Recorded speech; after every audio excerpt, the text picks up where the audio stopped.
حق حمده الحمد لله حمدا كثيرا طيبا مباركا فيه نحمده ونستعينه ونستغفره ونستهديه ونتوب إليه ولا نعبد إلا إياه ونتوكل عليه اللهم فصل وسلم وبارك على سيدنا وحبيبنا وشفيعنا ومولانا محمد وعلى آله وعلى أصحابه وذرياته ومن تبعهم بإحسان إلى يوم هذا وبعده ثم السلام عليكم ورحمة الله وبركاته. Hadratul Afadil, para asatid, para ustadzat yang berkenan hadir bersama-sama dengan kita pada sore yang indah ini di masjid yang kita cintai ini, Masjid Marwah. Saya tanya tadi mana sofanya, sebelah sana ada. Berarti di sini bisa sa'i. Wabil khusus guru kita semua Ustadz Faiz Ja'far Baraja, jazakumullah ana khairan atas perkenanannya untuk kami bisa bersama-sama dengan Bapak Ibu sekalian di masjid yang indah ini. Mudah-mudahan setiap langkah yang kita tempuh menuju ke tempat ini, tiap tapaknya menjadi pemudah jalan kita semua menuju ke surga. Kita ini menempuh jalan ilmu, maka man salaka tariqan yaltamisu fihi ilman, sahhalallahu lahu bihi tariqan ilal jannah. Siapa yang menempuh jalan untuk bisa meraih ilmu, maka Allah mudahkan baginya. Dengan sebab tempuhannya itu dimudahkan jalannya menuju ke surga. Maka Bapak Ibu kalau berkunjung ke Ngayogyakarta Hadiningrat, monggo sempat ke Masjid Gede Kauman, di tempat di mana dulu para kiai pengulu mengajarkan agama, itu di belakangnya ada ukiran salak. Kenapa ukiran salak? Untuk selalu mengingatkan hadis man salaka tariqan. Jadi kenapa buahnya buah salak? Sama kalau penjenengan masuk ke Masjid Gede itu sejak pagar langkannya Masjid Gede itu pasti ukirannya waluh. Waluh itu buah labu Jawa. Waluh kenapa waluh? Karena yang membentengi kita dari kemurkaan Allah dan api neraka adalah tauhid. Tauhid itu adalah sebuah surah yang bunyinya Qul huwallahu ahad. Orang Jawa baca wallah agak susah sehingga kemudian menjadi waluh. Ketika kita masuk ke halaman masjid, maka berjajar-jajar ada pohon sawo. Kok sawonya jejer-jejer? Kenapa? Karena ini perintah dawuh untuk sawu sufu fakum. Luruskan saf-saf kalian. Karena innallaha yuhibbul ladzina yuqatiluna fi sabilihi saffa ka'annahum bunyanun marsus. Allah cinta orang yang berperang di jalannya seperti pasukan yang berbaris-baris seakan mereka itu bangunan yang kokoh. Maka sawu, kita kalau masuk ke serambinya, di serambi Masjid Gede Kauman Jogja itu, ukiran paling luar itu bentuknya buah nanas. Karena masjidlah tempat kita berlindung dari musuh hakiki manusia, yaitu syaitan. Maka nanas, Qul a'udzu birabbin nas, malikin nas, ilahin nas, dan seterusnya. Kalau kita lihat kemudian di atapnya Masjid Gede itu ada ukiran tanaman yang saling bertaut satu sama lain. Sulur-sulur seperti ini disebut sebagai lunglungan. Lunglungan itu artinya tulung-tulungan. Wa ta'awanu 'alal birri wat taqwa. Jadi masjid itu tempat saling tolong-menolong di dalam kebajikan dan ketakwaan. Kalau kita lihat pintu masuk ke ruang utama masjid, itu pas di depan di mana para qadhi dulu mengadakan mahkamah pengadilan Surambi. Di dalam Angger-Angger Agung, kitab undang-undang kerajaan, disebutkan bahwa pengadilan Surambi sumber rujukannya kitab Patakul Mungin, Patakul Wahab, Tohpah. Nah, kita sekarang bisa tahu itu Fathul Mu'in, Fathul Wahab, dan Tufah. Jadi di situ di belakangnya ada ukiran bentuknya wajik. Saya dulu bertanya kepada Romo Tirun, KRT Jatiningrat, kenapa kok wajik? Wah itu kayaknya ada ayatnya tapi saya lupa ya mas. Wajik itu pokoknya hubungannya dengan pengadilan di akhirat. Oh, saya akhirnya kemudian menduga, oh ini pasti ayatnya waji'a yauma idzim bi jahannam yauma idzi yatadakkarul insanu wa anna lahu dzikra. Kenapa diukir wajik? Untuk mengingatkan pengadilan dunia kamu bisa bohong, tapi tidak di akhirat ketika Allah datangkan jahanam, hari itu manusia mengingat kembali apa yang telah diperbuatnya dan bahwa dia kemudian harus insyaf, dulu dia pernah diperingatkan di dunia. Kemudian di dalam pepohonan tiang-tiang masjid itu ada ukiran dalam bentuk, kalau ini namanya semen.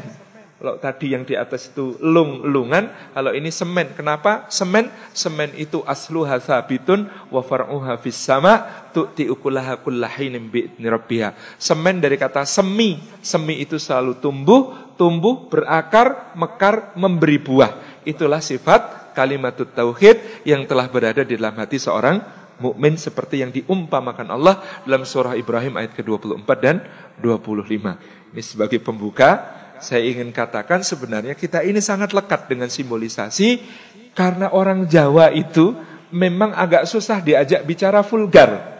Maka ketika mengajarkan agama pun dulu para ulama menggunakan simbol. Apalagi di masa penjajahan ketika kemudian Belanda memberikan tekanan-tekanan besar kepada ajaran yang sahih. Sehingga kemudian kita lihat sampai ke atap masjidnya, tajuk atapnya berbentuk tajuk, di puncaknya bukan kubah, tetapi ukiran daun keluih. Ya, kalau kita lihat masjid-masjid yang ada hubungannya dengan Keraton Mataram itu pasti di bagian atas ukirannya daun keluih. Kok keluih? Keluih itu kaluwihan. Bahasa Arabnya al-fadl. Maka kul innal fadla biyadillah. Yang namanya keutamaan, anugerah agung itu berada di dalam tangannya Allah Subhanahu wa ta'ala. Jadi ini contoh bahwa kita ini sangat lekat dengan berbagai macam hal yang sangat syar'i. Kita belum bicara dengan tata istana sejak dari Nyuwun Sewu di sini juga ada, tapi saya menduga sama karena arsitek Keraton Yogyakarta dengan Keraton Surakarta itu orang yang sama. Ketika di sini dia masih bernama Pangeran Mangkubumi, pindah ke Yogyakarta dia menjadi Sultan Hamengkubuwono pertama. Jadi ada panggung namanya panggung Krapyak, bentuknya itu seperti rahim. Beliau bentuk seperti rahim, di situ biasanya pelihara hewan berupa rusa. Lalu nanti Sultan biasanya memanah dari atas. Itu simbol konsepsi.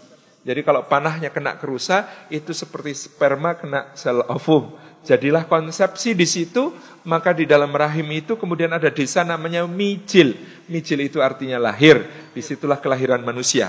Sesudah dari panggung Krapyak, kalau di Jogja, kalau berjalan ke arah utara, kita menuju ke Plengkung Nirboyo. Gerbang keraton yang di sebelah selatan namanya Plengkung Nirboyo. Karena kampungnya namanya Gading, sini juga ada ya. Namanya, maka kemudian sering disebut sebagai Plengkung Gading. Itu jalannya itu, yang kanan pohon asem, yang kiri pohon tanjung. Selalu begitu. Kok asem karo tanjung? Karena membesarkan anak itu dalam tradisi Islam itu harus banyak mesem dan banyak menyanjung. Makanya pohonnya pohon asem dan pohon tanjung, harus banyak mesem, banyak nyanjung. Karena bayi itu sengsem, bayi itu bayi yang banyak memberikan pesona kepada kita. Kita jalan masuk ke dalam keraton, pertama ketemu dengan alun-alun selatan. Di alun-alun selatan itu sebelum masuk ada pohon seperti pohon asem tapi warna daunnya lebih muda, maka disebut sebagai pohon sinom. Inilah tanda masa kemudaan, posisinya di alun-alun. Pohon sinom ini menendangi masuk alun-alun itu jalannya 5, yang 2 halus, yang 3 kasar. Inilah panca indera. Kenapa yang 2 halus, yang 2 ini akan yang terbanyak dimintai pertanggungjawaban oleh Allah. Inna sam'a wal basara, yaitu pendengaran dan penglihatan. Lalu di alun-alun ini ada 3 macam pohon dulu. Pakel, pelem, kueni. Ini jenis mangga-manggaan semuanya ya. Pakel itu mangga hutan, pelem itu pohon mangga yang biasa kita kenal, kueni itu sejenis mangga juga, bentuknya bulat, seratnya lebih kasar. Pakel, pelem, kueni ini menyimbolkan orang yang balik itu harus pakel. Pakel itu artinya akil, tidak boleh hanya balik tapi harus akil, harus mempergunakan akal. Dia sudah mulai mumayyiz, bisa membedakan yang benar dan yang salah.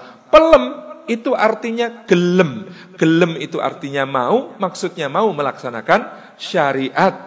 Syariat apa? Karena dia sudah mukallaf. Jadi mumayyiz lalu mukallaf, dia sudah terkena beban-beban syariat sehingga harus gelem melaksanakan syariat.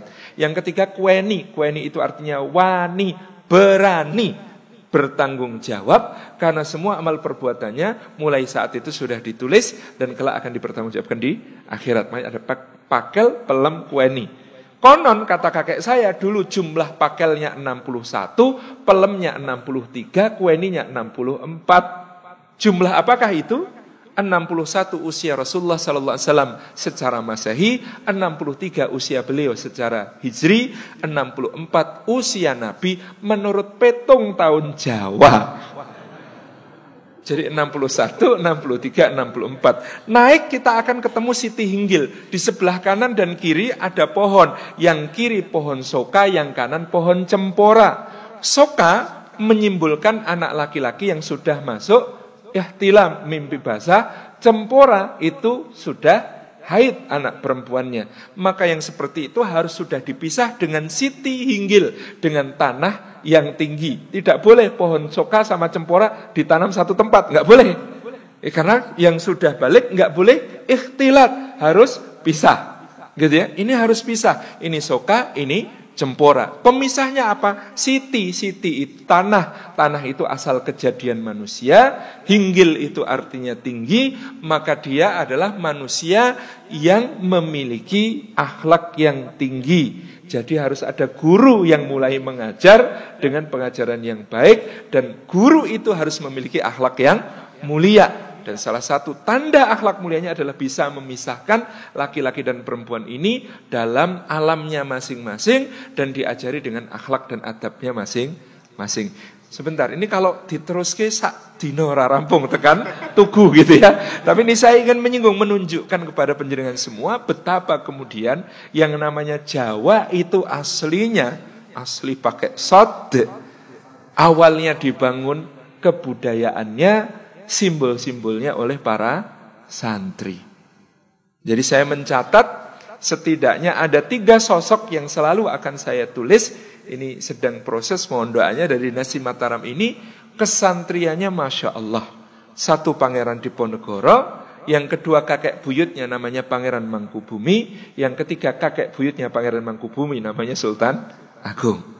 Ini 3 sosok yang selalu menjadi referensi tentang bagaimana menjadi seorang muslim yang saleh dengan kemudian menerjemahkan keislamannya dalam simbol-simbol untuk pengajaran kepada rakyat.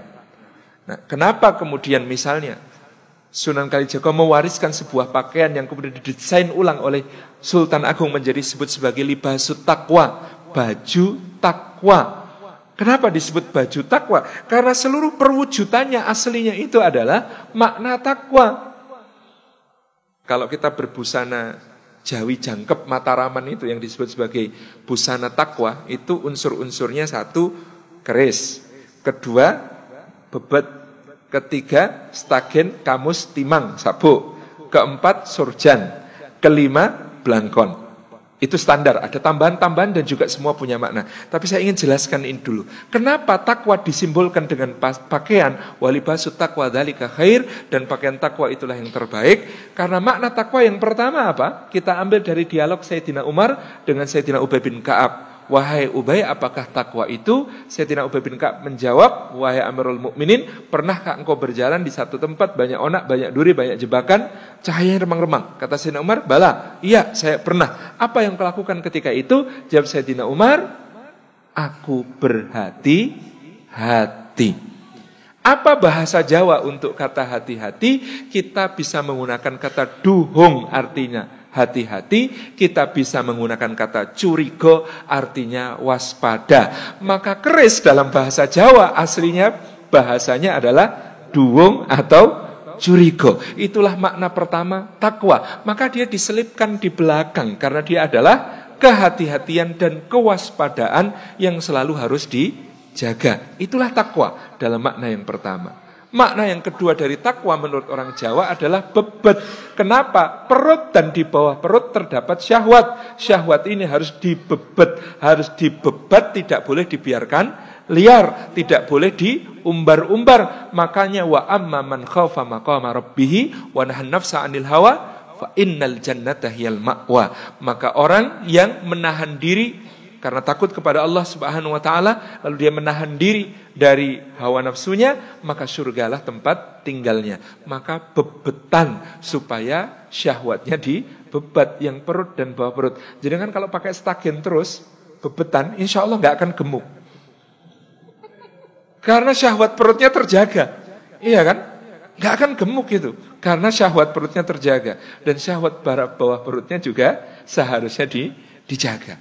Kemudian kenapa yang mengikat itu stagen? Stagen ini kemudian diberi sabuk, sabuknya namanya kamus dan timang. Karena yang bisa mengikat syahwat itu ilmu. Innama yakhsyallah min ibadihil ulama. Yang takut, benar-benar takut kepada Allah di antara hamba-hambanya hanyalah para ulama. Maka dia diikat dengan ilmu supaya menjadi ulama. Kenapa namanya kamus? Karena ilmu pertama yang diajarkan kepada Nabiullah Adam alaihissalam adalah wa'allama Adam al-asma'a kullaha. Allah ajarkan kepada Adam nama-nama, kosakata, isim-isim, nama-nama benda kesemuanya. Sehingga namanya kamus. Kamus ini dibebat dengan timang. Kenapa disebut timang? Utlubul ilma minal mahdi ilal lahdi. Carilah ilmu dari buayan, dari timangan sampai ke liang lahat. Lalu bajunya disebut sorjan. Kenapa sorjan? Dari kata sirojan. Itu adalah makna bahwa seorang yang bertakwa harus meladani kanjeng Nabi. Dia harus menjadi seorang yang mubasysyir wa nadhir wa da'iyan ilallahi bi'idnihi wa sirajam munira. Dia menjadi pelita yang menerangi bagi orang-orang di sekitarnya. Bagaimana supaya dia bisa menjadi pelita yang menerangi? Dia harus lurus. Maka sorjan itu biasanya bahannya lurik. Lurik itu ada garis-garisnya. Garisnya ada 3. Biasanya terdiri dari paduan 3 pola. Kenapa kok 3? Yang harus lurus ada 3. Tidak lurus amal seseorang sampai lurus hatinya. Tidak lurus hatinya sampai lurus lisannya. Maka memulai dengan meluruskan lisan, akhirnya luruslah hati, dan kemudian luruslah amal. Inilah makna sorjan. Lalu kenapa pakai blangkon? Nyuwun sewu, kalau blangkon ngayubjo, yang kemudian penjenengan preso ada, mondolannya di belakang, maka dia di sini dulunya diikat. Sebenarnya aslinya itu diikat. Sekarang kan sudah diplepet, dijahit. Kalau dulu aslinya diikat. Ini jumlah pelepetan di bagian sini, ini harus 17. Yang di sini, ini kemudian diikat. Ini yang diikat adalah la ilaha illallah Muhammadur Rasulullah, simbol tauhidnya. Yang di sini kenapa 17? Itu rakaat salat. Kalau pakai blangkon kok ora salat? Lucu. Karena ini sudah mengingatkan 17 rakaat yang seharusnya ditunaikan. Tadi nyuwun sewu yang namanya sorjan, kancingnya di sini pasti 3 dan 3. Kenapa? 6 ini rukun iman. Rukun iman itu harus mengikat kita di sini. Al-aqd, i'tiqad, akidah.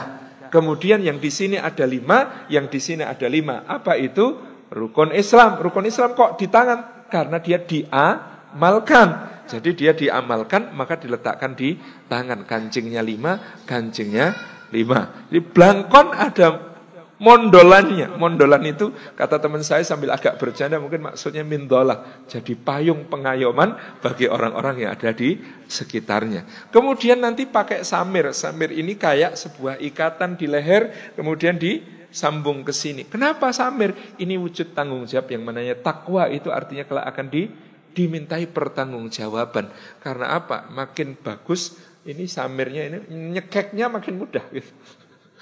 Jadi ini kayak hiasan, tapi sebenarnya adalah tanggung jawab kepada Allah. Itu pakaian. Belum nanti penjenengan bicara tentang makanan. Makanan kesukaan ngaso dalam Sultan Agung itu apa? Sebenarnya nasi Arab. Jadi jangan salah, beliau itu favoritnya nasi Arab. Tetapi karena di Jawa, gitu ya, kadang-kadang agak susah menemukan bumbu-bumbunya. Beliau bikin satu variasi nasi Arab untuk beliau yang kemudian bisa dinikmati bersama. Nasi ini dinamakan nasi wudhu. Kenapa kok nasi wudhu? Kalau masak harus berwudhu dulu. Kenapa kok namanya nasi wudhu? Karena nasinya ini harus dipususi, dibersihkan, disucikan dulu, kemudian dicampur dengan yang suci itu warnanya putih, namanya santan. Jadi nasinya ini wudhu. Kalau nasinya wudhu, habis wudhu ngapain? Sholat. Siapa yang sholat? Dipilihlah ayam dimasak utuh, namanya ingkung. Ingkung itu ayam dimasak utuh dalam posisi dia diikat seperti orang yang sedang sujud. Makanya lauknya nasi wudhu adalah ayam yang ingkung, supaya ingkung eling nyekungkung itu sujud, tapi sekaligus juga eling zikrul maut, besok bakale mati. Kemudian untuk pelengkapnya itu lauknya kesukaan beliau sambal gepleng. Sambal gepleng itu dari apa? Kedelai ditumbuk bersama cabai, bawang, garam.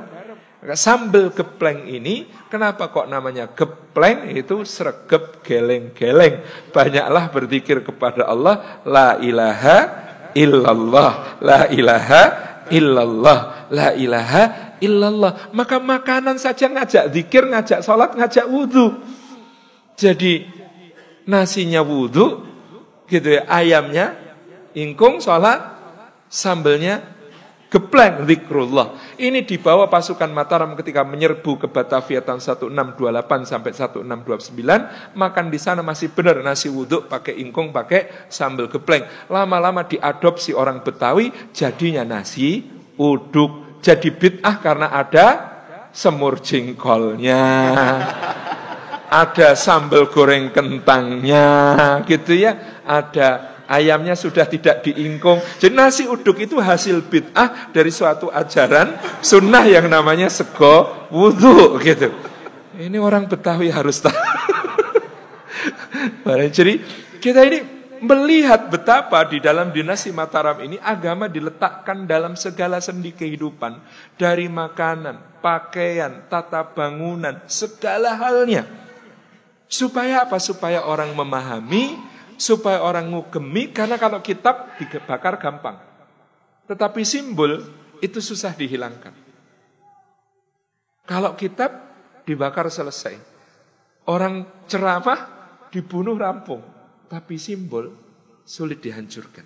Dan inilah yang kemudian dimaksudkan ketika itu sebagai suatu dakwah perlawanan melawan penjajahan. Saya itu dulu takjub. Kenapa di desa saya itu kalau mau masak ayam itu nggak boleh nyembelih sendiri. Masak ayam itu harus nyembelihnya ke Mbah Kaum. Kenapa kira-kira? Itu model sertifikasi halal zaman Kesultanan Mataram. Tidak semua orang boleh nyembelih. Yang boleh nyembelih hanya faqih yang alim, yaitu Mbah Kaum. Jadi waktu itu Mbah Kaum ada representasi lembaga penjamin kehalalan. Maka tidak boleh beleh sendiri, yang beleh harus Mbah Kaum, seperti itu. Kemudian saya bertanya-tanya, kenapa di masjid-masjid yang mewarisi tradisi itu, Kesultanan Mataraman itu, nyun sewu ada Bilal ketika sholat taraweh. Jadi kalau kita sholatnya 20 rakaat itu tiap 4 rakaat ada penyebutan nama khalifah, penyebutan nama khulafa rasyidin. Saya dulu pokoknya nganggap saya nesu itu, bid'ah ini. Saya tanya si mbah saya, itu kenapa toh? Kok kayak begitu? Engko sekle, ceritanya begini. Dulu ketika Islam masuk ke Nusantara, ternyata ada yang ikut pengen dompleng, yaitu orang-orang yang membenci khulafaur rasyidin. Mereka tidak suka pada khulafaur rasyidin. Itu ada yang pengen dompleng dakwah ini. Makanya salah satu dalam legenda Jawa itu, Wali Songo itu ada yang namanya Syekh Siti Jenar. Kenapa disebut Siti Jenar? Siti artinya lemah, Jenar itu abang, tanah merah. Itu adalah tanah yang tersiram darah Husain radhiyallahu anhu, tanah Karbala. Jadi dia datang juga sebagai seorang mubalik ke Nusantara, berdakwah dan memang dapat pengikut. Salah satu buktinya nanti juga dalam babat, ini sebelum kita masuk ke tema utama, babat Tanah Jawi, ada banyak versi babat Tanah Jawi ini, tetapi bisa digolongkan pada 2 kelompok naskah utama. Naskah pertama adalah naskah yang ditulis resmi oleh Keraton Surakarta pada masa Engkang Sinun Pakubuwana III, ditulis oleh Carik Kertoboso tahun 1788. Ini versi yang resmi keraton. Versi satu lagi adalah versi yang ditulis oleh Pangeran Adilangu dari Demak keturunan Sunan Kalijaga yang diterbitkan lebih tua yaitu tahun 1722. Dua-dua naskah Babat ini punya keunikan. Tapi saya ingin kembali ke yang tadi dulu, yakni tentang Syiah. Ternyata datang ini juga di dalam Babat ada bukti yang bisa kita rujuk. Di dalam naskah Babat Pangeran Adilangu tentang murid Syekh Siti Jenar namanya Ki Kebo Kenongo yang berkedudukan di Pengging, Boyolali, yang kemudian dituduh bughat, memberontak, membangkang kepada Kesultanan Demak, itu Ki Ageng Pengging itu punya 2 ekor anjing. Anjing ini dia lempari batu kalau sedang marah. Anjing ini oleh beliau diberi nama Abu Bakar lan Ngumar. Jadi kebenciannya sampai di level itu. Maka kata kakek saya, beliau mengatakan, maka para raja dinasti Mataram itu mengkreasi satu amal, sebenarnya bukan amal, tidak termasuk di dalam sholat, dia diletakkan di luar sholat, hanya sebuah perkataan untuk menjaga masjid-masjidnya dari pengaruh Syiah. Caranya bagaimana? Al-Khalifatul Ula, Amirul Mukminin Abi Bakr Siddiq, hal tardu'an? Maka dijawab, nardu'an. Al-Khalifatul Tsani Amirul Mukminin Abu Hafsin Umar bin Khattab radhiyallahu anhu, hal tardu'an? Nardu'an. Nah, pertanyaan kemudian dijawab hadirin, nardu'an ini untuk menjaga rakyat Mataram dari pengaruh Syiah. Ternyata begitu caranya. Nah, saya tanya, mau Kong, enggak jadi bid'ah apa itu? Wow, enggak ada tuntunannya kok melaksanakan yang seperti itu. Yo dianggap bid'ah, yo piye yo le. Ning itu ketika itu diperlukan untuk menjaga akidah. Ini orang Syiah ikut tarawih di situ mesti enggak kuat. Mesti metu, enggak kuat itu kalau kemudian dengar yang begitu-begitu di dalam tarawih. Makanya itu menjaga akidah masyarakat awam. Turno ya le, wong itu kan di luar sholat. Wong di luar sholat ki kowe takon karo jejermu. Ngelak ora? Terus dijawab mboten. Ngono kuwi ngelak ora? Ngelak. Ngono ki ora? Nggih pareng. Ha mosok takon kowe rido karo Abu Bakar pora. Ngono kok ora oleh. Lah ya oleh to le. Jadi ini bahasa kakek saya ketika menjelaskan bahwa yang seperti ini dulu dipakai untuk menjaga akidah. Masya Allah, kalau itu benar, memang demikian keadaannya, betapa luar biasanya bagaimana para ulama ini kemudian menjaga kita semua, masyarakat awam, dari pengaruh-pengaruh yang berbahaya. Kembali ke Babat, Bapak Ibu yang dirahmati Allah. Jadi saya tadi menyampaikan Babat yang disebut sebagai Babat Tanah Jawi, itu ada 2 versi naskah utama.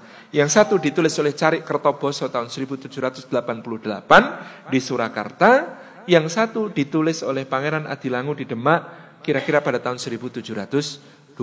Ini versi yang lebih tua. Dan versi yang lebih tua ini menarik karena versi Pangeran Adilangu mencatat berbagai macam hal yang terkait dengan masa pemerintahan Raja-Raja Mataram sejak Panembahan Senopati, Panembahan Sedokrapia, Sultan Agung, sampai kemudian masa pemerintahan Amangkurat IV atau Amangkurat Jawi yang sedang bertahta pada saat itu di Kartasura. Jadi peristiwa-peristiwa sejarah yang ada di situ menurut H.J. de Graaf, seorang peneliti dari Belanda, ada peristiwa-peristiwa kronologis sejarah yang patut kita terima meskipun ada beberapa unsur mitologis yang perlu disikapi secara kritis. Nah, unsur mitologis ini sebenarnya menurut saya adalah simbolisasi. Lagi-lagi orang Jawa itu tidak bisa ngomong vulgar. Maka mereka kalau bicara itu sama yang namanya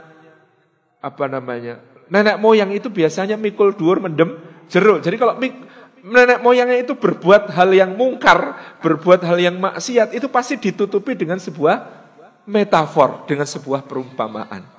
Demikian pula bahkan itu di dalam Babat itu ada kisah sejak zaman Majapahit. Misalnya ini kita membaca begini.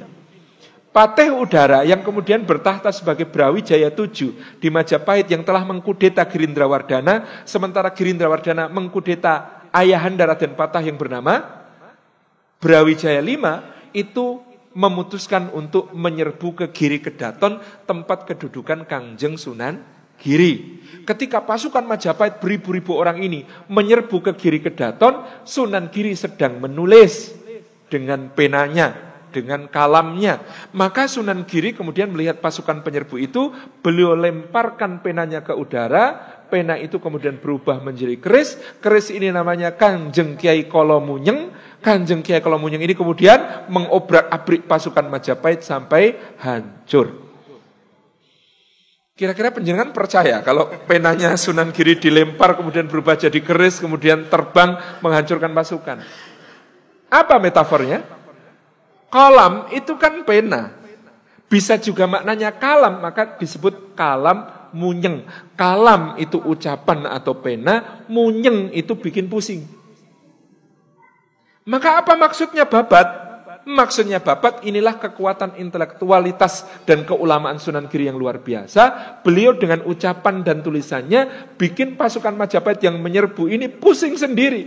Karena ucapan Sunan Giri yang sangat luar biasa di dalam berakitasi, di dalam beliau ini menyampaikan argumentasi-argumentasi.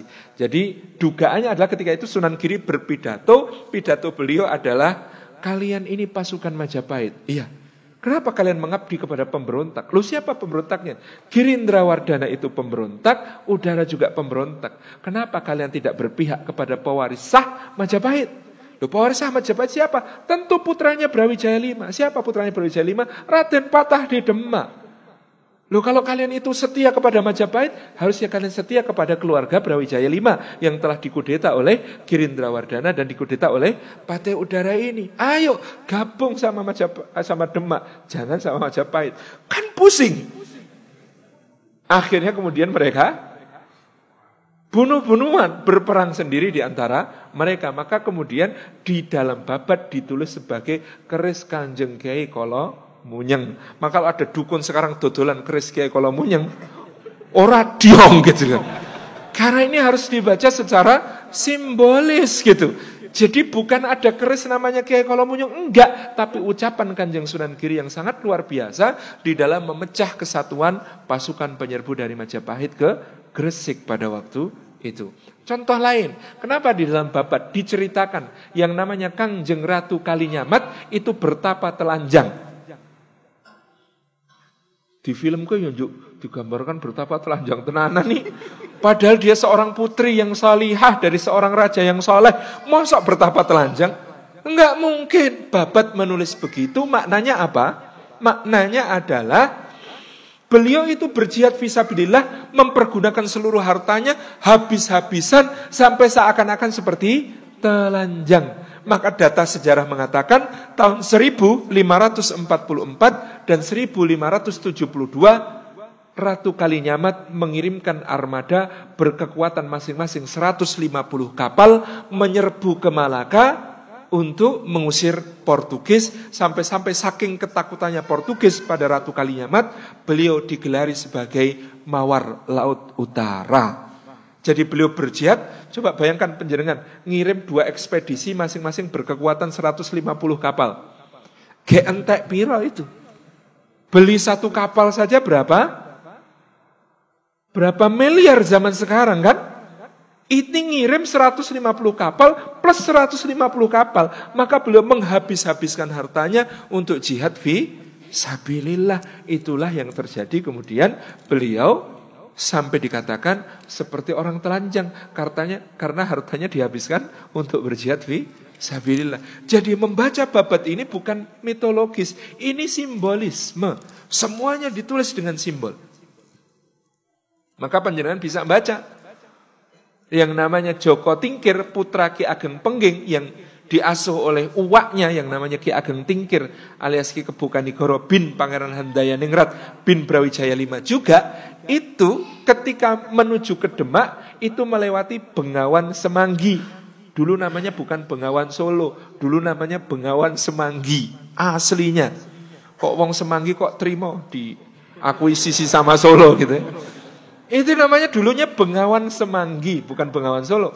Namanya Bengawan Semanggi karena di tepinya banyak tumbuh pohon semanggi. Nah, di Bengawan Semanggi ini dia bergerak menuju ke Demak. Naik apa? Naik getek, naik rakit. Rakitnya didorong sama apa? 40 buaya, aku guyu ngekek itu dirayakan setiap tahun dengan cara seperti itu. Karena itu simbol apa yang hendak dikatakan Babat, yang namanya Joko Tingkir masuk ke Demak dengan dukungan 40 preman. Kalau dulu 40 buaya, kalau sekarang 9 naga. Gitu.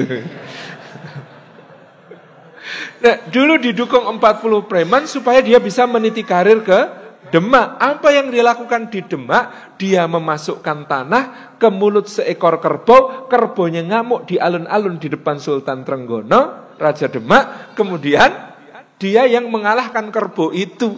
Lalu karena itu dia diangkat jadi menantu. Kira-kira apa itu yang beliau lakukan? Ya, bayar orang buat memberontak, lalu beliau yang ngalahin pemberontaknya. Jadi saking penulis Babat ini pengen mikul dhuwur mendem jero karena ini termasuk leluhur. Nah, Sultan Pajang nantinya yo gak ditulis ngono toh. Tulis saja kebune dipakani lemah gitu ya. Terus kemudian dibikin kekacauan di alun-alun Demak gitu. Nah, ini kita memahami Babat itu seperti ini. Jadi Babat ini ditulis dalam rangka apa? Bapak-bapak, ibu-ibu yang dirahmati Allah, menulis sejarah tetapi tidak ingin gitu ya. Tidak ingin mengungkap aib nenek moyang. Inginnya tetap menjaga apa-apa yang ada pada nenek moyang supaya tidak menjadi satu hal buruk yang diperbincangkan, maka dia menggunakan simbolisme. Itulah cara gitu ya para sastrawan Mataram dalam menulis sejarah. Nah, Babat Tanah Jawi ini yang versi Kertoboso itu luar biasa karena membentang sejak diciptakannya surga dan neraka, diciptakannya Adam dan Hawa. Itu diceritakan. Maka kemudian nanti ada silsilahnya.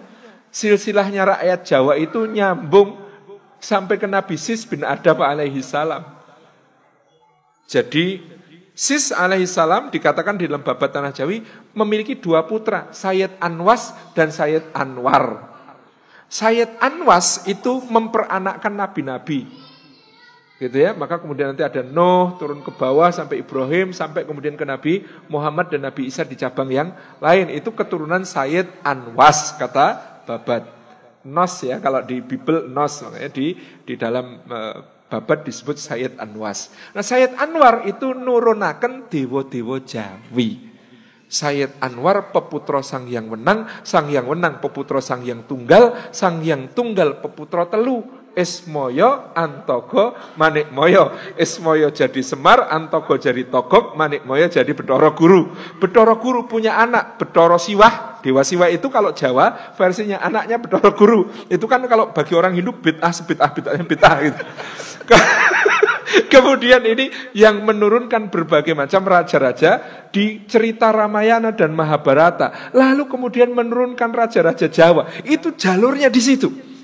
Menurut Babat Tanah Jawi iki lengarang yo pinter. Itu ya imajinasinya itu liar gitu. Nah, ada cerita yang menarik di Babat Tanah Jawi itu Bapak Ibu yang dirahmati Allah, yang kemudian seolah-olah dinasti Mataram ini menyampaikan bahwa Jawa di masa lalu itu penghamba iblis. Ketika Nuh alaihi salam berdakwah kemudian ditolak kaumnya, terjadi banjir besar di seluruh dunia. Menurut Babat Tanah Jawi, banjir itu hendak menyentuh tanah Jawa. Maka Ijajil itu menurut orang Jawa adalah namanya iblis, Izazil gitu ya. Ijajil kemudian menawarkan kepada raja-raja Jawa untuk merajut ke dalam perutnya supaya selamat dari banjirnya Nuh. Dengan perjanjian, maka raja-raja Jawa ini akan mengabdi kepada iblis. Lalu kemudian dimasukkan ke dalam perutnya, dijaga supaya tidak kena banjirnya Nabi Nuh. Maka keturunan Jawa itu selamat gitu ya. Lalu ketika banjir surut, dia dikeluarkan dari dalam perutnya Ijajil. Kemudian bertumbuhlah peradaban Jawa yang sangat rusak karena menghamba kepada iblis. Sampai duginipun agami Islam ingkang dipun bekta para wali. Jadi oleh Babat kemudian diberi syarah sampai datangnya agama Islam yang kemudian dibawa oleh para wali. Jadi ini menurut Babat keturunan dari kaum yang pernah diselamatkan oleh iblis. Aku buat baca itu ya ono guyu-guyune gitu ya. Ini imajinasinya luar biasa. Tapi kita kemudian selamat karena dakwah. Dakwah di tanah Jawa ini yang sangat luar biasa bagaimana cara para ulama ini berdakwah. Tanpa mengesampingkan pendahulu sebelum itu, tapi kita harus mengakui bahwa yang namanya tim dakwah tersukses sepanjang sejarah itu salah satunya adalah yang kemudian oleh orang Indonesia digampangkan disebut sebagai Wali Songo. Dalam waktu kurang dari 50 tahun, sebuah kerajaan yang didasarkan akidah Hindu-Buddha convert hampir semua penduduknya berubah menjadi muslimin. Itu tim dakwah yang sangat dahsyat.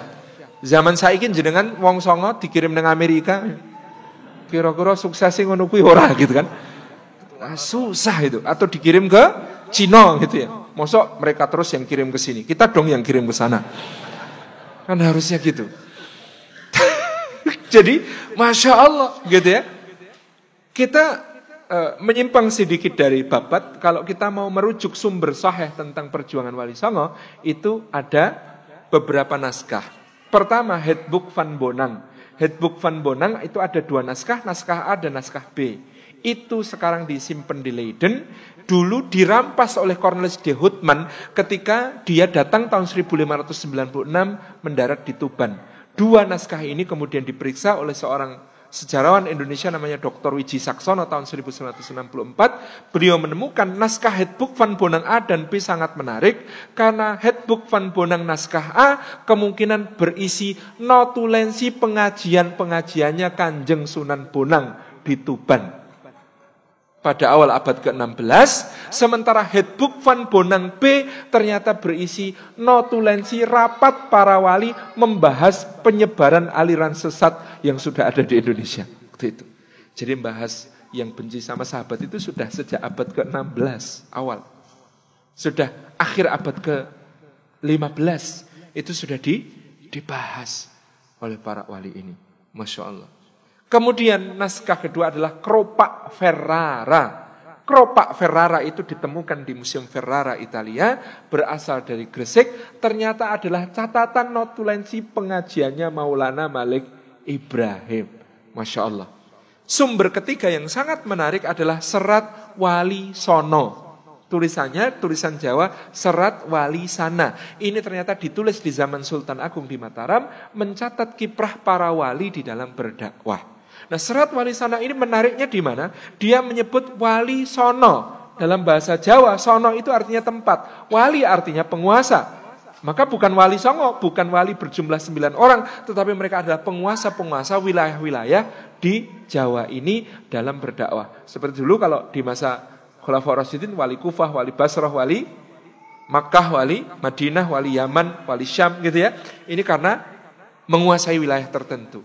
Tapi kemudian ada seorang sejarawan yang juga mengajukan pendapat, Wali Sono ini mungkin ada bahasa Arabnya juga, yaitu Wali As-Sana. Mereka adalah orang-orang yang mendapatkan pujian yang sangat tinggi, karena pada saat itu Maharani Suhita memberikan gelar Wong Agung kepada hampir semua para wali yang berkiprah di dalam dakwah. Jadi Maulana Malik Ibrahim itu orang mana? Azerbaijan. Menempuh pendidikan mana? Mesir. Dia tinggal di Mesir lama, kemudian dia bergaul dengan para petani felahin di Sungai Nil. Kemudian dia datang ke Jawa untuk berdakwah. Masya Allah, mendarat di Gresik. Pada saat itu Majapahit masih mengalami ujung akhir perang yang disebut sebagai Perang Paregreg. Ini perang saudara yang berlangsung 30 tahun lamanya antara Wikramawardhana, suami seorang Ratu Majapahit, dengan kakak iparnya yang anak selir bernama Wirabumi yang berkedudukan di Blambangan. Anda bayangkan perang antara Mojokerto dan Blambangan ini gak rampung-rampung. Antara Mojokerto dengan Banyuwangi tapi gak selesai-selesai. Sehingga apa yang terjadi gitu ya, dalam 30 tahun itu lahan pertanian terbengkalai, semua orang melarikan diri ketakutan, gak sempat menggarap sawah, sehingga Majapahit tahun-tahun itu dilanda krisis besar pangan. Krisis besar pangan inilah, Bapak Ibu yang dirahmati Allah, yang disikapi dengan sangat bijak oleh para wali yang datang ini. Maulana Malik Ibrahim datang pertama kali tidak bangun pesantren, tapi bangun bendungan. Beliau bangun bendungan, kemudian beliau cetak sawah bersama penduduk sekitar. Beliau ajak mereka, beliau gaji mereka untuk menjadi pekerja-pekerja bikin sawah. Beliau undang rakyat untuk bersama-sama bikin sawah makin luas. Sampai pada saat itu ada kedatangan Laksamana Cheng Ho dari dinasti Ming bersama sekretarisnya yang seorang muslim namanya Ma Huan. Melalui Ma Huan, Maulana Malik Ibrahim minta bantuan untuk dicetakkan sawah antara Tuban sampai Gresik. Tuban, Lamongan, Gresik. Wilayah percontohan untuk sawah irigasi yang bisa panen 2 kali setahun. Dulu di Majapahit sawahnya tak ada hujan, hanya panen sekali setahun. Maka beliau menggenjot untuk menjawab krisis pangan dengan membuat sawah yang bisa 2 kali setahun panen. Ini kontribusi yang luar biasa. Cheng Ho ketika itu membantu, dan memang Cheng Ho ini luar biasa ketika mendarat di Tuban 1426 itu 300 kapal, Pak. Kapal terbesarnya Cheng Ho itu, kalau kapalnya Columbus yang dipakai menemukan Amerika yang namanya Santa Maria Pinta Danina, Santa Maria paling besar. Santa Maria itu kalau dijajar-jajar di dalam kapalnya Cheng Ho muat 48 buah Santa Maria. Jadi memang ngeri itu bangsa sebelah utara itu kalau bikin sesuatu gitu. Dahsyat gitu waktu itu. Nah, itu 48 kapal muat di kapalnya Cheng Ho. Nah, ini kemudian mereka berasal dari Yunnan, dataran tinggi di Cina Selatan, juga dataran rendahnya itu sangat banyak sawah. Maka disuruh bikin sawah, mato, bisa. Dan akhirnya kemudian proyek pertontonan Maulana Malik Ibrahim ini menjadi sumber lumbung pangannya Majapahit. Maka Maharani Suhita menganugerahkan gelar Wong Agung kepada Maulana Malik Ibrahim. Yang di periode berikutnya di Majapahit itu terjadi krisis tata negara. Para Dang Acarya, mahaguru tata negara Majapahit itu banyak yang tewas di dalam perang Paragreg. Maka diundanglah seorang ulama yang ahli tata negara. Babat menyebut asalnya dari Cempo. Kata Cempo ini menimbulkan pertanyaan. Apakah Cempo yang dimaksud adalah Champa yang ada di Kamboja? Sekarang ada sebuah perkampungan muslim kecil di daerah yang disebut Champa di Kamboja. Tapi agak sulit untuk mengidentifikasi bahwa di situ dulu pernah menjadi sebuah kerajaan muslim yang besar. Sejarawan sekarang mungkin lebih merujuk Cempo itu bukan Champa tapi adalah Jempa. Jempa itu ada di Aceh. Pada masa kerajaan Samudra Pasai, Jempa adalah tempat markas para ulama belajar sebelum berangkat ke Mekah. Atau sepulang dari Mekah, transitnya di situ. Oleh karena itulah tempat itu disebut sebagai Serambi Mekah. Itulah yang disebut sebagai Jempa. Mungkin Babat merujuk Jempa lebih masuk akal karena Maulana Ahmad Rahmatullah yang berasal dari Cempo datang ke Majapahit, kemudian diberi tempat di Ampel Denta di Surabaya untuk menjadi guru tata negara. Ini dakwah yang sangat strategis karena jadi guru tata negara itu muridnya pangeran dan anak-anak pejabat. Maka beliau kemudian ngajar tata negara sambil mengamalkan ibadah dan akhlak yang sangat mulia sebagai seorang muslim, sehingga banyak pangeran Majapahit ini tertarik masuk Islam. Strategis sekali dakwahnya. Kemudian Majapahit saat itu di masa Maulana Malik Ibrahim selain krisis pangan, krisis moral luar biasa. Tukang santet di mana-mana, dukun-dukunan main, tempat-tempat keramat makin angker, serem-serem, maka didatangkan tukang ruqyah dari Maroko. Maka disebut namanya Maulana Maghribi. Karena Al-Maghrib itu Maroko, sukunya Berber, kulitnya hitam, badannya besar. Beliau ini. Nah, ketika sampai di Jawa itu gak bisa makan nasi. Kalau makan nasi perutnya perih. Wong Arab anyaran tekoan begitu gitu ya. Nggak makan nasi itu perutnya perih, gak bisa. Terus oleh Maulana Malik Ibrahim dibikinkan roti Arab, tapi karena gak ada gandum, anane tepung beras. Dibikinkanlah roti Arab dari tepung beras. Gitu ya. Nah, maka ini yang kemudian diberikan kepada beliau. Caranya dia diblok sih. Makanya dia ngeblok, dibikin adonannya sampai agak mengembang supaya gelem dadi rada kaya roti, gitu ya. Kemudian dibikinlah makanan ini untuk beliau. Inilah yang karena orang Jawa juga akrab dengan orang India, dengan bahasa Gujarati, kue ini disebut appam. Alias apem. Tapi apemnya bukan apem yang kecil-kecil yang sekarang dijual di pasar-pasar. Panjenengan coba kalau kemudian nanti mulut bulan Rabiul Awal, coba ke Keraton Yogyakarta ada ngapem. Ngapem ini atau bulan Syakban itu juga ada ngapem. Nah, apem ini bentuknya dimasak dengan, yang saya jangan tahu cowek ya. Cowek ngerti ya? Cobek itu dipanggang di atasnya kemudian dibas. Jadi besarnya seperti hubes. Besarnya seperti hubes Arab. Memang besarnya segitu. Dan itulah yang dulu dimakan oleh Maulana Maghribi. Karena beliau kalau makan nasi perutnya perih. Kayaknya kalau di Klaten penjenengan ada apem Yakowiyu, itu adalah kelanjutan dari tradisi makan roti Arab berbahan Jawa. Sebenarnya begitu. Dari situ. Maulana Maghribi ini nanti oleh Sunan Kalijaga diabadikan sebagai salah satu tokoh wayang di dalam pertunjukan film kartun pertama di dunia yang beliau bikin. Itu film kartun pertama di dunia itu wayangnya Sunan Kalijaga. Dulu pada masa Majapahit, wayang itu bentuknya wayang beber. Wayang beber itu kayak apa? Adegannya digambar. Yang digambar adegannya dan gambarnya gambar natural. Wonge ya koyo wong. Manusia kayak gambar manusia betulan. Itu yang nonton maksimal 12.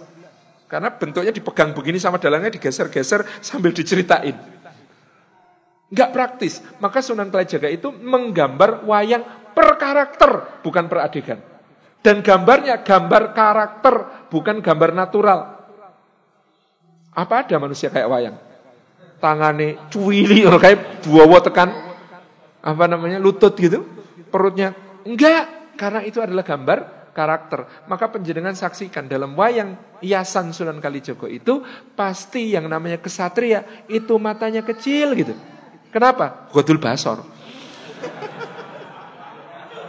Pasti mulutnya jelirit kecil. Kenapa? Bisa jaga lisan, khifdul lisan. Kenapa kemudian perutnya kecil? Prihatin, banyak puasa. Itu tokoh baik pasti seperti itu kalau di wayang Kalijagan. Kalau tokoh buruk mesti mripate melolo, mata keranjang, tidak godul basar. Pasti mulutnya besar, tomak, tidak jaga lisan. Pasti perutnya besar, yaitu apa-apa gelem, halal haram masuk semua. Maka seperti itu tuh gambar karakter. Jadi kalau kita nonton wayang yang namanya tokoh protagonis pasti ganteng, tokoh antagonis pasti jelek, padahal aslinya belum tentu. Bisa jadi tokoh jahat itu ganteng-ganteng. Bisa jadi tokoh baik itu jelek. Yo barang kesuwen yang pondok prihatin gitu ya. Misalnya begitu, bisa jadi kan begitu. Yo sing ciloko wis elek jahat itu kan. Tapi inilah gambar karakternya, gitu ya. Nah, maka untuk mengisi wayang Jawa itu dan meluruskan akidah, ada satu tokoh yang ditambahkan bersama anak-anaknya. Tokoh itu namanya Semar. Kulitnya hitam, badannya besar, suku Berber. Itulah yang dijadikan Sunan Kalijaga mengabadikan sesepuhnya itu Maulana Maghribi. Kenapa? Di situ diceritakan Semar itu bisa ngalahkan semua dewa Jawa. Semua dewa Jawa itu takut sama Semar. Guru takut, Siwa takut, Wisnu takut, Brahma takut, Indra takut, Yamadipati takut, Narada takut. Semua dewa sesembahannya orang Jawa pada saat itu takut sama Semar. Karena apa? Tukang rukyah. Bismillahirrahmanirrahim. Mumet lah. Dirukyah sama yang namanya Semar. Gitu ya. Ini adalah sebuah hal yang luar biasa yang kemudian dikreasi dan diinisiasi pada waktu itu. Dan kita lihat bagaimana kemudian didatangkan juga, Bapak Ibu yang dirahmati Allah, itu seorang trainer tentara untuk melatih pasukan Majapahit. Dan jaringannya Maulana Ahmad Rahmatullah itu kemudian bekerja untuk mendatangkan pelatih terbaik. Siapa nama pelatih terbaik perang zaman itu? Ternyata sejak dulu yang pintar perang orang Palestina. Namanya Maulana Utsman Haji. Maulana Utsman Haji ini kemudian datang ke Majapahit bersama anaknya yang masih kecil, namanya Maulana Ja'far Shadiq. Nah, di Majapahit jadi pelatih tentara. Dan Masya Allah, ini kita bisa Cross-checknya di mana? Di Sejarah Dalem Watu Renggong, sebuah naskah kitab yang ada di Kerajaan Gelgel di Kabupaten Karangasem di Bali sekarang. Kerajaan Gelgel ini dulu menguasai seluruh Bali. Dan pada saat itu Raja Bali di Gelgel itu seba ke Majapahit, datang ke Majapahit. Ketika pulang dia dihadiahi 60 pasukan pengawal terbaik dari Majapahit. 60 pasukan pengawal terbaik dari Majapahit yang mengikuti Raja Gelgel pulang ke Karangasem ini, ya, Raja dinasti Kresna Kepakisan ini, di sana itu ya dikenal sebagai Nyama Selam. Nyama itu saudara, Selam itu Islam, saudara Muslim. Muslim pertama di Bali itu berasal dari tentara Majapahit, hasil didikannya Sunan Ngudung alias Maulana Usman Haji. Ketika dewasa, anaknya Maulana Usman Haji yang namanya Maulana Ja'far As-Shadiq kemudian pindah ke pantai utara Jawa, mendirikan dakwah di sebuah kota yang lalu dia namai dengan kota asal kelahirannya. Kota asal kelahirannya adalah Al-Quds, maka kemudian disebut sebagai Kudus. Karena di sana ada masjid yang sangat dicintainya, namanya Masjidil Aqsa. Penjenengan bisa lihat masjid di kota Kudus di Jawa, namanya Masjid Al-Aqsa Menara Kudus. Karena itu memang kangen Pak, kangen kampung halaman, maka kotanya dinamai dengan kotanya, masjidnya dinamai dengan nama masjidnya. Nah, Bapak Ibu yang dirahmati Allah, generasi berikutnya dari para pendakwah ini ada Aliuddin dan Taqiyuddin, ulama kembar ini berdakwah di pelabuhan-pelabuhan. Mereka ngikut kapal, mendakwahi para penumpang kapal itu sampai ke pelabuhan berikutnya, ganti. Jadi kayak kita naik angkot, terus kemudian dakwahi di angkot, terus nanti turun di tujuan berikutnya, ganti angkot lain gitu. Itu Aliuddin dan Taqiyuddin berdakwah dengan cara seperti itu, sehingga Islam ini menyebar bukan cuma di Jawa, tapi ke seluruh Nusantara. Sampai kemudian raja-raja Ternate, Raja Tidore, Raja Goa, Raja Luwuk, Raja Bone, kemudian Raja Tallo, kemudian Raja Buton, kemudian Raja Banjar, kemudian Raja Tulang Bawang, kemudian Raja Tanjung Pura, Raja Sukadana, Raja Jambi, Raja Palembang, Raja Melayu. Itu anak-anaknya dikirim ke Giri untuk belajar agama Islam. Pangeran-pangeran dari berbagai negeri itu datang ke Giri untuk belajar agama Islam. Sehingga Tommy Pires, seorang petualang dari Portugis, ketika lewat Gresik dan Surabaya, dia menulis yang namanya Sunan Giri ini kayak pausnya Eropa. Dia ini pausnya Jawa. Tidak ada raja Nusantara yang sah bertahta sebagai raja kalau belum disahkan sama Sunan Giri. Sampai level itu bagaimana dakwah para ulama pada zamannya. Masya Allah. Gitu ya. Di wasilah berikutnya kita bisa mengenali ternyata Bapak Ibu yang dirahmati Allah, dulu karena sistem di Majapahit itu kasta, rakyat jelata itu kalau makan, cara makannya itu sangat memprihatinkan. Maka Kangjeng Sunan Giri menurut kitab Serat Walisono itu membuatkan piring, membuatkan gelas, membuatkan alat-alat makan untuk rakyat. Beliau itu inventor dari alat makan untuk rakyat. Kalau bangsawan Majapahit dulu makan pakai piring, pakai sendok, pakai gelas terbuat dari emas dan perak. Kan nggak mungkin rakyat makan pakai itu. Maka Sunan Giri itu mendesain dari kayu, bambu, dan tanah liat untuk alat makan penduduk kebanyakan. Masya Allah. Kemudian Sunan Kalijaga itu meyoso alat-alat pertanian. Jadi diceritakan Ki Ageng Selo itu membalik tanah di lahan pertaniannya itu pakai linggis. Anda bayangkan, membalik tanah pakai linggis, rampung suwi banget gitu. Selesainya lama, maka Sunan Kalijaga membuatkan untuk Ki Ageng Selo cangkul. Cangkul itu bahasa Jawanya terdiri dari 3 bagian. Bagian yang tajam namanya pacul, bagian pangkal namanya bawak, bagian pegangan namanya doran. Nah, itu desainernya menurut Serat Walisono adalah Sunan Kalijaga. Karena semua dimaknai. Pacul ngipatake sak liyane Allah kang muncul. Hati harus dibersihkan dari selain Allah. Kemudian menjadi bawak. Kalau sudah beriman kepada Allah, obaing awak, badan harus bergiat untuk beribadah. Dan pegangannya silahul mukmin, senjatanya orang beriman itu adalah doran. Gagang paco itu namanya doran. Doran itu ndedonga marang pangeran, selalu berdoa kepada Allah. Ternyata selain cangkul juga bajak, wuluku Jawa, bajak Jawa itu menurut Serat Walisono juga desainnya dari Sunan Kalijaga. Itu terdiri dari 7 bagian beserta maknanya kayak ini tadi. Ning aku durung apa.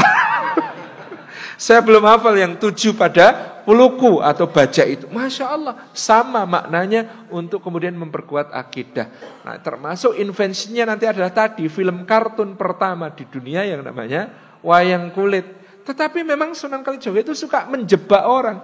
Jadi dulu wayang itu tontonan elit, oleh beliau dijadikan sebagai tontonan massal.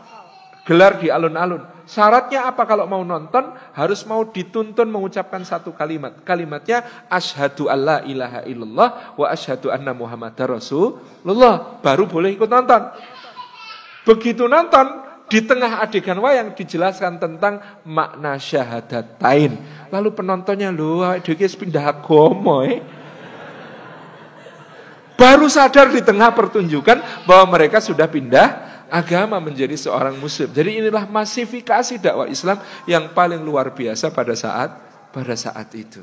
Jadi Babat mencatat, tetapi Serat Walisono ini memberikan dokumentasi yang jauh lebih lengkap, yang luar biasa tentang kiprah dakwah yang terjadi pada masa itu. Jadi kalau Babat menyebut yang namanya orang Jawa itu keturunan orang yang diselamatkan sama Ijajil alias iblis, tetapi mendapatkan anugerahnya Gusti Allah dengan kedatangan para ulama, kemudian menerima agami Islam atau ngerasuk agami Islam. Dan Mas Susianto, seorang kandidat doktor sejarah kita yang ngaso di UMS, dan insya Allah mudah-mudahan sebentar lagi doktorannya selesai. Beliau sangat filolog, sangat handal, baca naskah-naskah lama, sangat pinter. Beliau menemukan satu pola yang sangat menarik pada Pujangga Mataraman. Pujangga Mataraman itu punya ciri khas. Apa ciri khasnya Pujangga Jawa Mataraman? Mereka melakukan 2 proses di dalam nulis sastra. 1, deindianisasi, yang kedua otomanisasi.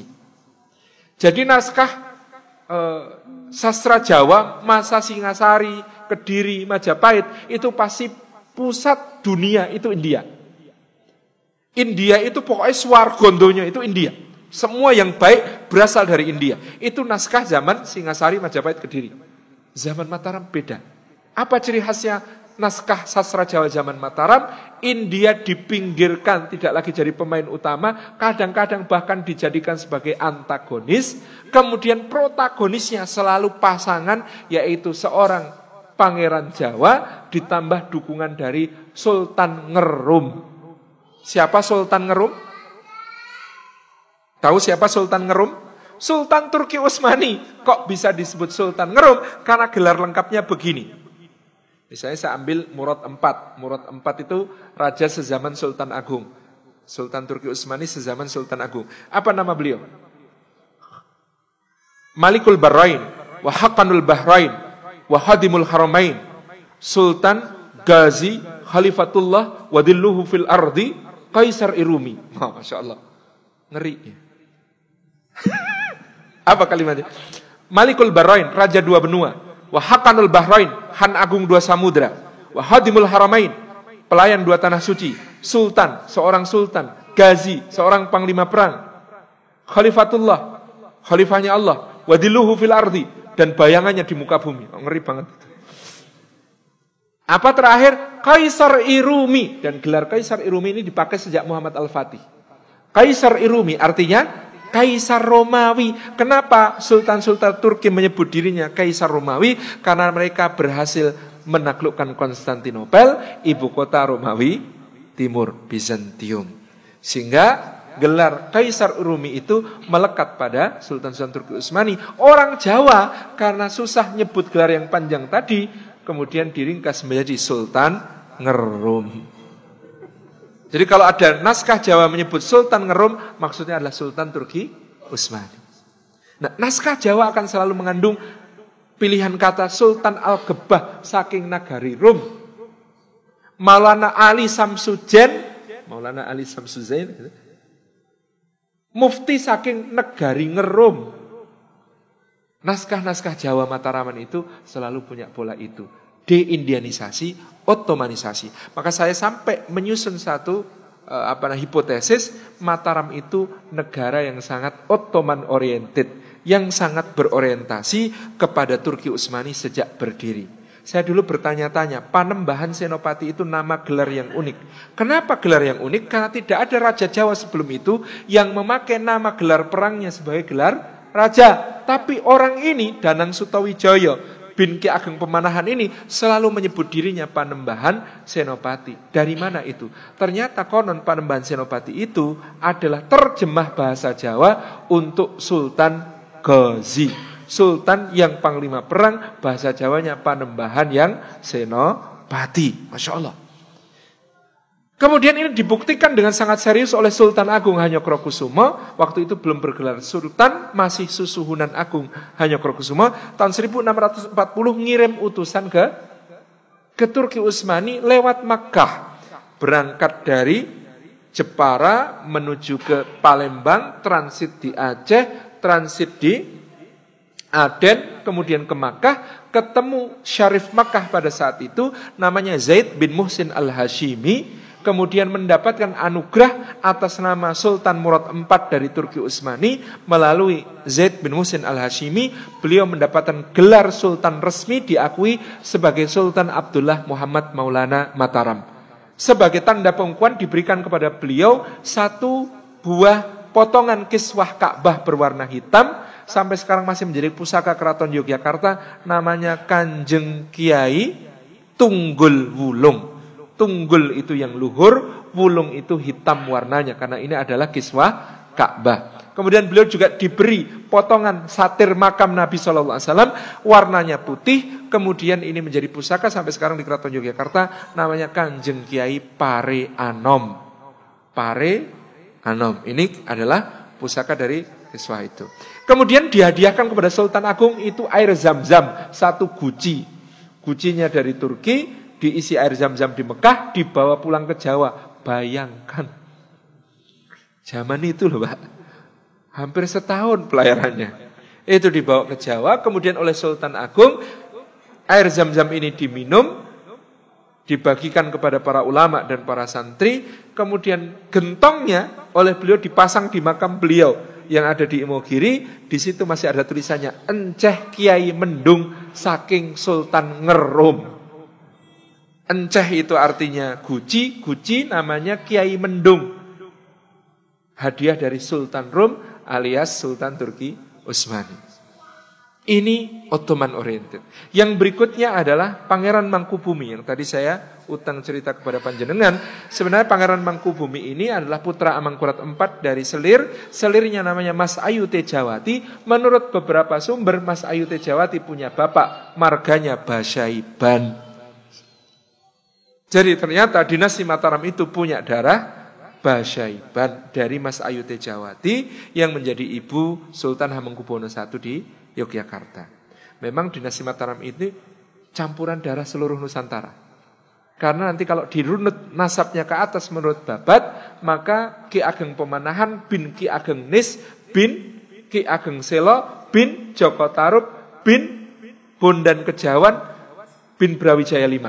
Nah, Bondan Kejawan bin Brawijaya V adalah anak Brawijaya V dari seorang putri Wandan. Wandan itu mana Pak?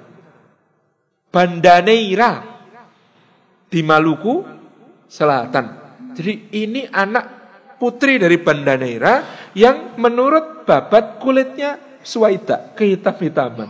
Sehingga dalam catatan para duta VOC ketika berkunjung ke Mataram, Sultan Agung itu disebut tingginya lebih kecil dari orang Jawa rata-rata dan kulitnya lebih agak hitam daripada orang Jawa rata-rata. Karena berdarah Wandan dari Bandaneira.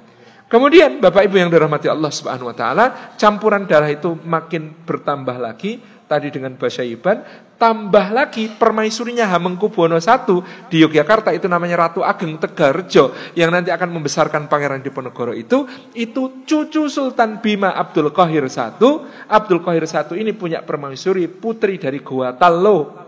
Maka Ratu Ageng Tegarjo itu berdarah Goa Tallo, Bugis Makassar, sekaligus berdarah Bima di Sumbawa, dan kemudian menjadi istri Sultan Hamengkubuwono I yang kemudian terkenal sebagai Ratu Ageng Tegarrejo. 9 tahun mendampingi jihad suaminya kemana-mana sampai melahirkan anaknya yang jadi Sultan Hamengkubuwono II pun lahirannya di Gunung Sindoro. Beliau penunggang kuda yang hebat, maklum Putri Bima. Ya, naiknya kuda Sumbawa kan. Bisa minum susu kuda liar kan itu. Itu melahirkan di lereng Gunung Sindoro, Masya Allah. Jadi campurannya begitu. Nanti permaisurinya Hamengkubuwono II, Putri Sumenep, namanya Ratu Kencana Wulan. Berarti bertambah lagi darah Madura. Nanti ibunya Diponegoro namanya Raden Ayu Mangkorawati, adalah keturunan dari Kiai Ageng Prampelan, Trah Sunan Ampel. Nyambung lagi. Jadi ini kumpulan a mix of little bit everything gitu ya. Dari berbagai penjuru dunia melumpuk darahnya itu di situ. Maka keturunannya ganteng. Jadi Bapak Ibu yang dirahmati Allah, kita kembali kepada tadi kisah tadi. Jadi Pangeran Mangkubumi ini seorang pangeran di sini, di Kartasura, Pak. Kartasura. Beliau putra Amangkurat IV. Pada saat itu yang kemudian menjadi raja adalah kakaknya namanya Pakubuwono II. Sinuhun Pakubuwono II ini seorang yang dalam babat digambarkan seorang yang lemah hati, peragu, gampang bimbang. Nah beliau pada tahun 1742 mendapatkan ujian berupa pemberontakan besar oleh orang-orang Cina yang disebut sebagai Geger Pecinan. Geger Pecinan ini gara-garanya apa? Gubernur Jenderal Adrian Falkenir di Batavia memutuskan membatasi jumlah orang Cina di Batavia. Yang saat itu sudah 120.000 orang, beliau tetapkan tidak boleh lebih 50.000 orang Cina tinggal di Batavia. Yang rusak, kokean, gitu kan. Maka sekitar 50.000 orang Cina memberontak di Batavia, kemudian bergerak di seluruh pantai utara, ke timur, ke arah Cirebon, menjarah dan sebagainya, sampai ke Semarang. Di Semarang mereka ketemu dengan seorang pangeran Mataram yang terbuang, namanya Raden Mas Garendi. Maka terjadi persetujuan di antara mereka, pasukan Cina ini mendukung Raden Mas Garendi memberontak untuk jadi Raja Mataram. Maka Raden Mas Garendi ini, karena dia menjadi rajanya orang-orang Cina, kemudian disebut sebagai Sunan Kuning. Jadi di Semarang ada tempat namanya Sunan Kuning. Dulu kesannya sangat negatif ya. Tapi sejarahnya disitulah pengangkatan Raden Mas Garendi menjadi Raja Mataram oleh pasukan Cina. Maka dia disebut sebagai Sunan Kuning. Pasukan Cina ini kemudian menyerbu ke Kartosuro. Keraton Kartosuro diserbu pasukan ini, hancur. Tinggal tembok itu. Kalau penjaringan ke Kartosuro itu.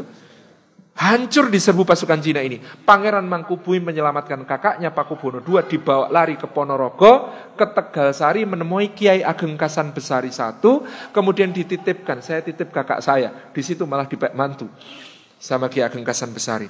Kemudian Pangeran Mangkubumi pulang mengajak keponakannya namanya Raden Mas Said, yang kemudian nanti menjadi Mangkunegara I di Mangkunegaran ini, untuk berjihad melawan orang-orang Cina ini sampai berhasil mengusirnya. Begitu selesai, kemudian keraton Kartasura sudah hancur, terus bagaimana? Pangeran Mangkubumi berpikir keras, kita harus bikin keraton baru. Cari di mana? Cari tempat, disuruh beberapa orang untuk cari tempat. Akhirnya ketemu satu tempat di tepi Bengawan Semanggi, ada desa namanya Desa Solo. Bukan Solo, Solo. Maka di Desa Solo itulah yang sekarang menjadi Keraton Kasunanan Surakarta ini, dibangun sebuah keraton baru dengan arsitek Pangeran Mangkubumi ini. Selesai keraton dibangun, maka dia jemput kakaknya ke Ponorogo untuk didudukkan kembali menjadi raja. Saking senengnya Pakubuwono II atas dharma bakti adiknya, dia berjanji, "Dek, nanti tak kasih ya, Dek." Kasih opo? Mau dikasih tanah yang disebut Sukowati. Mana itu tanah Sukowati? Sragen sampai Ngawi bagian utara. Itu yang disebut tanah Sukowati. Tanah tersubur di seluruh wilayah saat itu. Sampai sekarang lumbung padi nasional. Itu mau diserahkan ke Pangeran Mangkubumi oleh Pakubuwono II. Itu tahun 1742. Sampai 4 tahun kemudian, 1746, belum diberikan juga. Karena provokasi seseorang yang bernama Patih Pringgoloyo. Ada daerah namanya Pringgolayan enggak sih? Nah, kono kuwi nggon. Itu tempatnya kolaborator Belanda di situ. Patih Pringgoloyo ini kemudian memprovokasi Sunan untuk tidak memberi kepada adiknya. Pokoknya jangan diberi. 1746 Gubernur Jenderal VOC namanya Baron van Imhoff datang ke Surakarta. Saat itu Patih Pringgoloyo dan Baron van Imhoff itu ngomong menyakiti Pangeran Mangkubumi, dibully habis di dalam Paseban. Dijelek-jelekkan. Apa ya orang nggak berjasa kok 4 tahun sabar-sabarnya nunggu balas jasanya. Lah jasanya aja nggak ada gitu. Jadi pokoknya provokasi-provokasi sampai Baron van Imhoff akhirnya kemudian tahu maksudnya. Oh jadi ini Mangkubumi yang kamu sebut. Ini orang memang nggak punya malu, minta-minta dibully habis. Pangeran Mangkubumi itu cuma senyum, nunduk senyum.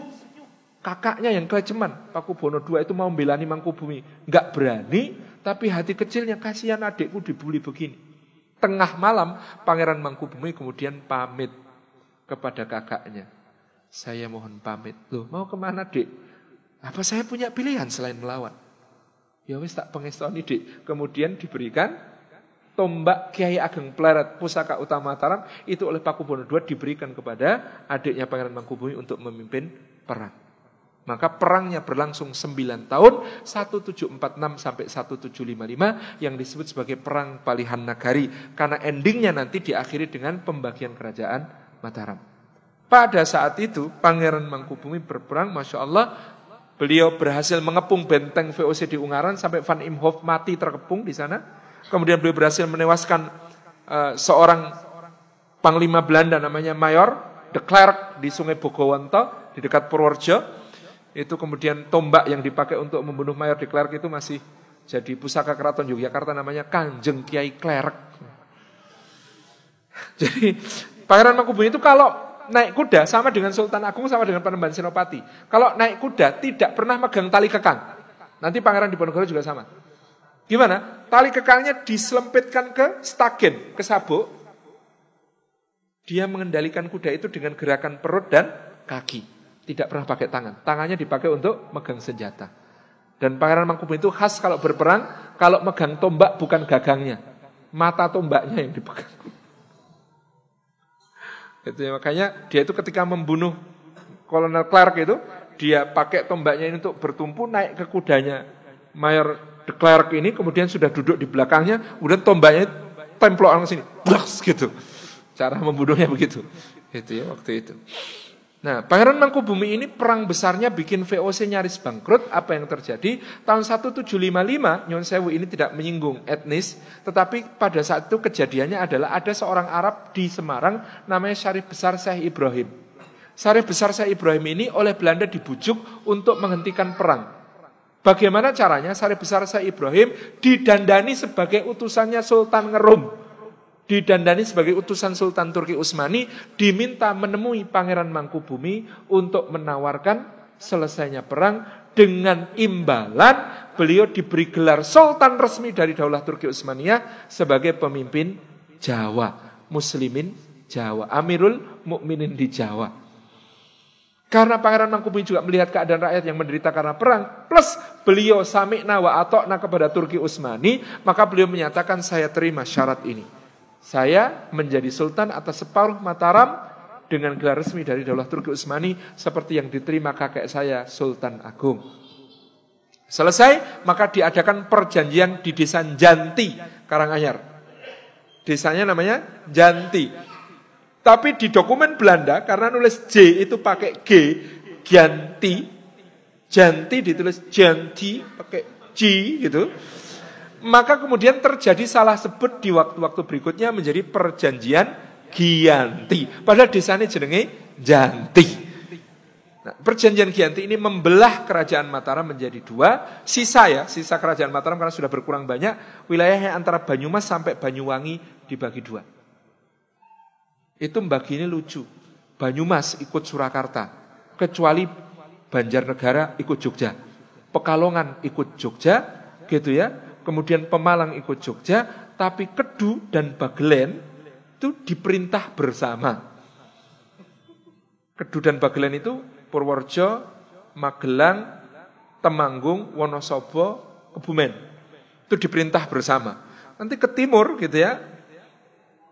Habis satu dapat Mataram, ponakannya Pakubuwono III dapat Pajang, wilayah Pajang itu yang sekarang disebut sebagai Karesidenan Surakarta. Kemudian ke sebelah timur, Ngawi milik Jogja, Madiun milik Jogja, Magetan milik Jogja, Ponorogo milik Surakarta. Ke selatan yang namanya Pacitan, itu separuh milik Jogja, separuh milik Surakarta, Trenggalek milik Surakarta, Tulungagung milik Jogja. Ke utara, Grobogan milik Jogja, Demak milik Jogja, tetapi ke timur sedikit, Lamongan itu milik Surakarta. Ke selatan, Mojokerto milik Jogja, Jombang milik Surakarta. Ke selatan lagi, Ngantang Malang milik Jogja, tapi kemudian tadi Kertosono ikut Jogja, tapi Kediri ikut Surakarta. Pusing nggak? Jadi itu dibagi kayak begitu. Nah, inilah yang kemudian menjadi palihan nagari, kemudian beliau bertahta di Yogyakarta sebagai Sultan Hamengkubuwono I, membangun keraton baru di Yogyakarta seperti yang kita lihat sekarang. Tahun 1785, buyutnya lahir, dipangku sama beliau. Ini firasat seorang mukmin ya, menurut Babat disebutkan, beliau ketika itu mengatakan, buyutku ini besok akan memberi kerusakan kepada Belanda lebih besar dari yang aku lakukan. Buyut ini namanya Raden Mas Mustohar. Nanti ketika khitan ganti nama menjadi Raden Mas Ontowiryo. Ketika menikah ganti nama menjadi Bendoro Pangeran Haryo Diponegoro. Jadi ini buyut ini sudah difirasati oleh kakeknya, ini akan memberi kerusakan kepada Belanda lebih besar dari yang kulakukan. Maka dia dididik oleh nenek buyutnya Ratu Ageng di Tegalrejo, bukan di keraton. Dan di Tegalrejo terjadi kemakmuran yang luar biasa, bernaung di bawah rumah tangga Puri Tegalrejo itu 3.000 keluarga. Pelayannya Pangeran Diponegoro itu 700 orang. 70 orang itu khusus untuk ngurusi kuda. Pak Prabowo nggak ada apa-apanya. Jadi yang pengurus kudanya Pangeran Diponegoro itu 70 orang itu mengurusi kuda. Tak. Dalam Tegalrejo yang sekarang ada itu lebih kecil dari aslinya. Aslinya Puri Tegalrejonya Pangeran Diponegoro itu mepet ke timur sampai Sungai Winongo. Karena tempat di situ biasanya Pangeran Diponegoro itu suka bertahanus di bawah pohon kemuning. Beliau sering merenung di situ, di pesanggerahannya. Dan itulah yang beliau tinggalkan untuk jihad fisabilillah selama 5 tahun penuh sebagai ingkang sinuwun Kangjeng Sultan Abdul Hamid Heru Cokro Kabirul Mukminin. Perhatikan ini, Kabirul Mukminin Sayyidin Panetek Panotogomo Satanah Jawa Khalifatu Rasulillah. Perhatikan ini, Khalifatu Rasulillah, bukan Khalifatullah. Itu ada di stempelnya bentuknya segi 8, tulisannya tulisan Arab, tulisannya begitu tadi. Ingkang sinuwun Kangjeng Sultan Abdul Hamid Heru Cokro Kabirul Mukminin Sayyidin Panetek Panotogomo Satanah Jawa Khalifatu Rasulillah. Ini pemahaman yang lebih sahih daripada Khalifatullah dalam makna memimpin umat. Ini yang kemudian ada pada stempel beliau. Dan beliau menyusun pasukannya persis seperti pasukan Janisarinya Turki Utsmani. Pangkat tertinggi namanya Ali Basah, Ali Pasha. Ali Pasha bahasa Turki jadi Ali Basah bahasa Jawa. Ali Basah ada 3 di pasukan Diponegoro. Ali Basah, Sentot, Abdullah, Mustafa, Prawirodirjo. Yang kedua, Ali Basah, Kerto Pengalasan. Yang ketiga, Ali Basah, Muhammad Utsman. Ali Basah Sentot itu dari Madiun, putra dari Ronggo Prawirodirjo III. Saat menjabat Ali Basah, umurnya 17 tahun. Sangat muda, sangat hebat, taktis, paling ditakuti Belanda. Ali Basah Kerto Pengalasan seorang petarung yang luar biasa. Ketika perang selesai tahun 1830, dia diperiksa dokter Belanda, tidak ada satu jengkal pun di tubuhnya kecuali ada lukanya. Ali Basah Muhammad Utsman adalah keponakan Kiai Mojo, putra Kiai Kasan Besari, 2 dari Tegalsari, dan Masya Allah, Ali Basah Muhammad Utsman ini ikut dibuang bersama Kiai Mojo ke Tondano. Di bawahnya ada basah. Di bawahnya ada dolah. Di bawah dolah ada angadolah. Daulah, agadaulah, bahasa Turki semuanya. Kemudian beliau juga kesatuannya namanya boluk. Boluk di bahasa Jawa kan jadi bulkio. Pasukan Turkinya namanya Turkio. Pasukan Arabnya namanya Arkio. Salah satu pemimpin Arkio namanya Syarif Samparwedi. Syarif Samparwedi ini menantu Syarif Abdurrahman Ala-Idrus.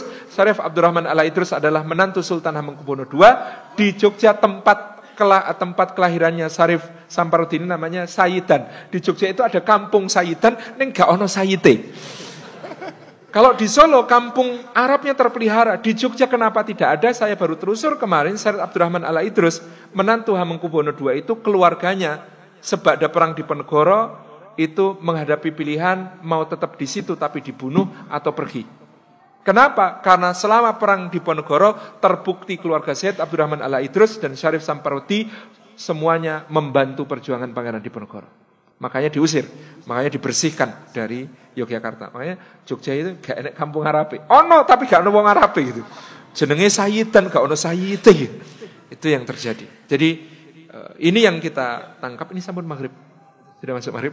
Kita tutup ya. Mudah-mudahan kita bisa lanjutkan di lain kesempatan. Ada banyak yang ingin saya ceritakan terkait cerita ini. Betapa kita ini berada dalam lingkungan yang sangat luar biasa dalam jihad fisabilillah. Pada saat itu seperti yang dikatakan Kiai Mojo ketika menjawab Colonel Clearance ketika akan berunding. Kenapa kalian berperang? Kata Kiai Mojo, ngantepi Islamnya samyo, ngelampai perintah dalil, ing Quran pan ayat katal.